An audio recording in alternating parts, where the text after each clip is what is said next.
श्रावण महीने की जो महापुराण की कथा यहाँ चल में 3 चीजों का वर्णन बड़ा विशेष आया है। महादेव, जम के बोलो पहले महादेव। दूसरा नंबर पर है भोला, जिसको कहते भोला शंकर। तीसरे नंबर पर है हर हर। इन 3 उच्चारण को व्यक्ति को, वैसे तो आप कभी भी महादेव बोलो, हर हर महादेव बोलो, भोला शंकर बोलो, मना नहीं है, पर इन 3 उच्चारणों को कहीं कहीं बहुत जरूरी में ले लेना चाहिए। पहला, जब आप किसी कार्य के लिए आगे बढ़ रहे हो और वो कार्य हो ही नहीं रही, बहुत प्रयास कर लिया आपने और वो काम हो ही नहीं रहा, अथक प्रयास कर थक गए, तब घर से जब निकलो तो एक विचार कर निकला, मुख से कहकर निकलना कि आज मैं इस कार्य के लिए जा रहा हूं और मेरे साथ मेरा महादेव जा रहा है। कौन जा रहा है? महादेव जा रहा है। वापिस आओगे, ज्यादा से ज्यादा ये होगा 15 दिन, 20 दिन, 25 दिन, 30 दिन लगेंगे। जो कार्य कर आए हो उसका रिजल्ट आपके पक्ष में जरूर आएगा, क्योंकि महादेव को आप साथ लेकर जाते। सारी दुनिया की ठोकर खा लो, सारी दुनिया के हाथ जोड़ लो, सारी दुनिया से निवेदन कर लो, और उसके बाद भी तुम्हारी दुख की घड़ी समाप्त नहीं हो। तुम्हारे घर में कोई गमला हो, कोई पौधा लगा हो, जो भी पौधा लगा, हम ये नहीं कहेंगे कि वो गुलाब का है, कि गेंदा का है, कि शमी का है, कि बेलपत्री का है, जो पौधा तुम्हारे घर में लगा। सावन चालू हुआ है, अगर तुम्हें लगता है कि मेरी दुख का समय समाप्त नहीं हो रहा, मेरी दुख की घड़ी समाप्त नहीं हो रही, घर में रहने वाले जितने लोग आस्था चैनल पर कथा सुन रहे हैं, जितने फेसबुक यूट्यूब पर कथा सुन रहे हैं, और जिसके श्रावण में अगर मान लो एक दिन आपका निकल भी गया, 2 दिन आपके छूट भी गए, कोई दिक्कत की बात नहीं। जो पेड़ तुम्हारे यहाँ लगा हो, जो पौधा तुम्हारे यहाँ लगा हो, जो वृक्ष तुम्हारे यहाँ लगा हो, जो क्यारा तुम्हारे यहाँ, कुंडी तुम्हारे यहाँ, उसी की मिट्टी को, उसी के पेड़ के नीचे, उसी पौधे के नीचे, उस मिट्टी को थोड़ा सा हाथ से उसको उठाकर एक लिंग की आकृति बना लें। उसमें जलाधारी बनाने की जरूरत नहीं, केवल लिंग की आकृति बनाकर उसी की पूजन वहीं कर पानी चढ़ाकर 15 से 20 मिनट बाद अपना काम करने के बाद उसी को उसी मिट्टी में विसर्जन कर दें, अपनी कामना कर देव अधिदेव महादेव 2 महीने के बाद क्या देगा ये वही जान सकते। देख लिया हमने, बहुत प्रयास कर देख लिया, सारी दुनिया का हमने प्रयोग कर देख लिया। इनसे भी पूछा, उन्होंने कहा वाशरूम इधर बना दो, वास्तु शास्त्री ने कहा ये बना दो, ज्योतिषाचार्य ने कहा ये बना दो, उन्होंने कहा ये बना दो, उन्होंने कहा वो बना दो। हमने दुनिया का काम कर देख लिया, हाथों की अंगूठियां बदल कर देख ली, नग आभूषण बदल कर देख लिए, सोने की दिशा बदल कर देख ली, सीढ़ियों की दिशा बदल कर देख ली। अब जब सारी दिशा बदल कर देख ली, सारा काम कर देख लिया, उसके बाद भी अगर हमारी ग्रह दशा नहीं सुधरे, हमने सबके दरवाजे जाकर देख लिया, देवी देवता उनके भी धोक के देख लिया, पर जब भी अगर हमारी दशा ना सुधरे तो फिर कहीं मत जाना, महादेव के चरणों में जाकर बस उसकी आराधना में लग जाना, फिर वो संभाल लेगा।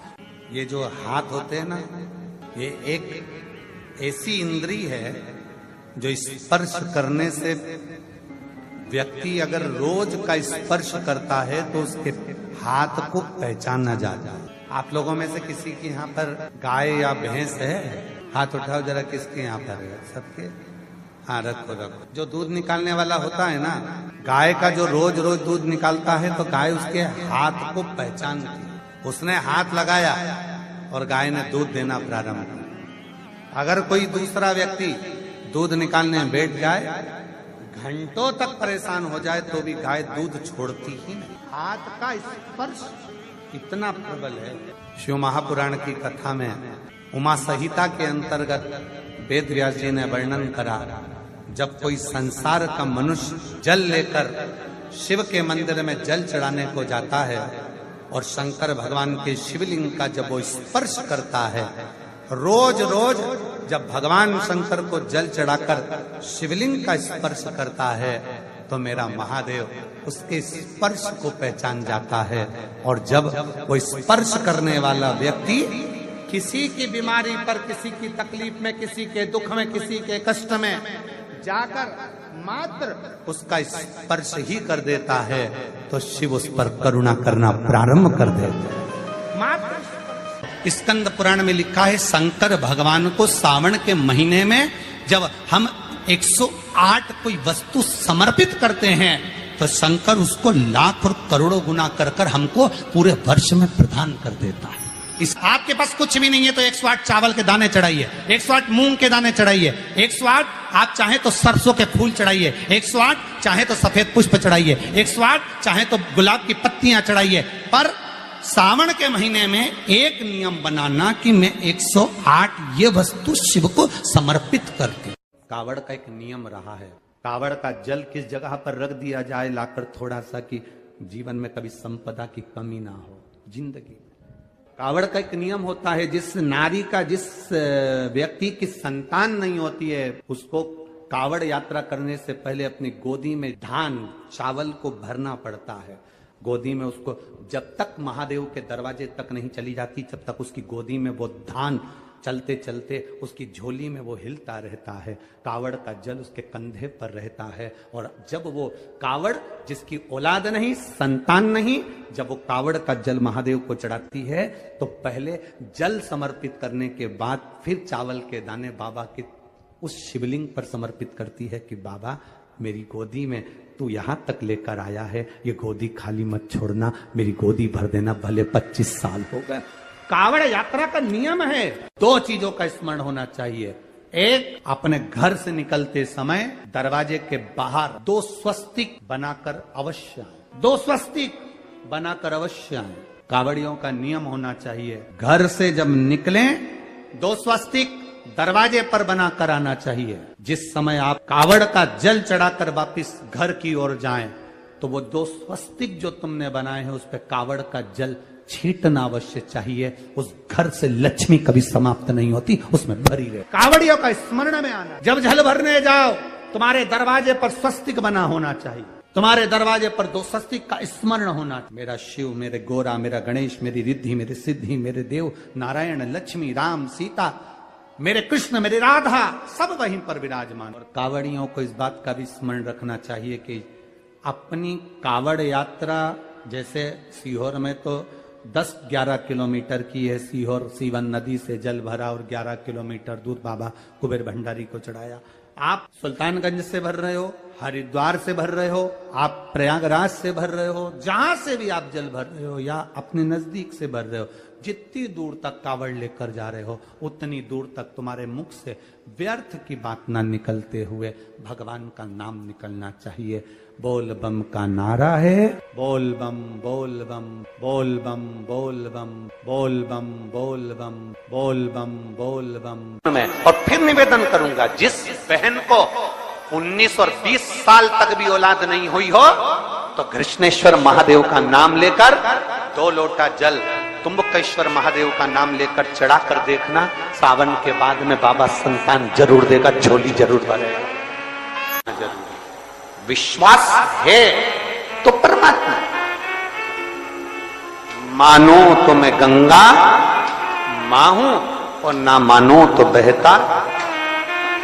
कहीं नहीं जाना, अपने नजदीक में, अपने घर के पास में, अपने मोहल्ले में, अपनी गली में, अपने चौराहे पर, अपने घर के पास में जो शिवालय हो, जो शंकर का मंदिर हो, वहां जाओ, 2 लोटा जल समर्पित करो। और फिर निवेदन करूंगा, जल से ज्यादा जरूरी है मेरे भोलेनाथ जी के मंदिर की सफाई करना।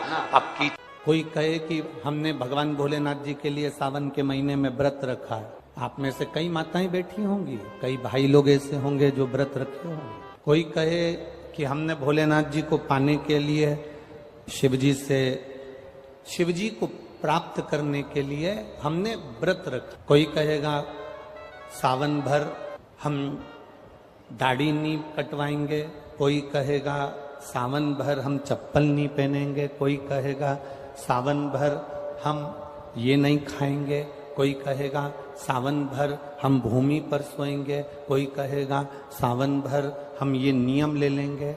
आप नियम लो, मना नहीं। शिव महापुराण भी कहती है कि नियम धारण करना चाहिए, आपके नियम से कोई तकलीफ नहीं। आप नियम लो, मेरा भोले बाबा स्वीकार करेगा। पर सबसे बड़ा नियम एक होना चाहिए कि मैं जब भी मंदिर जाऊंगी, सावन के महीने में मैं जब भी शिव पुराण में जाऊंगी, मंदिर जाऊंगी, देवालय जाऊंगी, शिवालय जाऊंगी, तीर्थ जाऊंगी, या गंगा का स्नान करने को जाऊंगी, या शंकर जी को एक लोटा जल चढ़ाने के लिए जाऊंगी, मंदिर जाऊंगी, तीर्थ जाऊंगी, कथा में जाऊंगी, पर उस मंदिर, तीर्थ और कथा में मैं कभी किसी की निंदा नहीं करूंगी। ये संकल्प हमारा भारी है। और मालूम पड़े भीतर तो निंदा इतनी भरी हुई है, भीतर तो ईर्ष्या इतनी भरी हुई है कि वो ईर्ष्या हमारी झलक रही है। का पुष्प श्रावण महीने के जितने सोमवार आते हैं, रविवारी, सोमवारी और भोमवारी, कौन कौन से बार हो गए?